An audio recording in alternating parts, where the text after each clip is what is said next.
ইট বর্ষণ করেছিল জীবন ঘোষ আর উত্তম ঘোষ।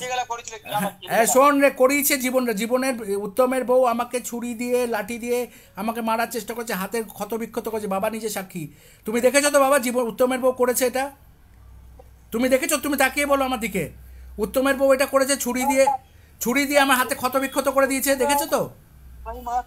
হ্যাঁ তুমি শোনো শোনো, আমি যখন মদন জেঠুর ওখানে জিনিস কিনতে গেছিলাম, তুমি খয়রাসোলে না কোথাও জিনিস কিনতে গেছিলে, আমি যখন ফিরছিলাম তোমাকে বাড়িতে না দেখে একটা লাঠির মধ্যে ছুরি পেঁচিয়ে আমার কাঁধের মধ্যে হাতের মধ্যে ছুরি দিয়ে কাটছিল। তো আমাকে ছুরি দিয়ে মারার চেষ্টা জীবনে উত্তমের বউ করেছে, আমাকে খুন করার চেষ্টা, সেটা তুমি সাক্ষী। তুমি এদিকে তাকিয়ে বলো, তুমি এদিকে তাকাও, তুমি তাকাও, ক্যামেরাটা তোমার দিকে করো, ক্যামেরাটা করে তুমি সাক্ষী তো। এবার তোমাকে তোমার বাড়িতে 2019-এ ইট মারা করেছে, তুমি কাকরতলা থানায় গিয়ে সেটা বলেছিলে, বলেছিলে তো? বলেছিলে তো, তুমি নিজে কমপ্লেন করেছিলে।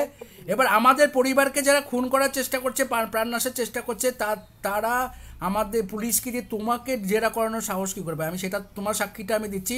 দিব্যেন্দু তোরা সাক্ষী আছিস তো? দাদু বললো এটা, তুই সাক্ষী আছিস তো? তুই দেখা, মুখটা দেখা তোর, দিব্যেন্দু।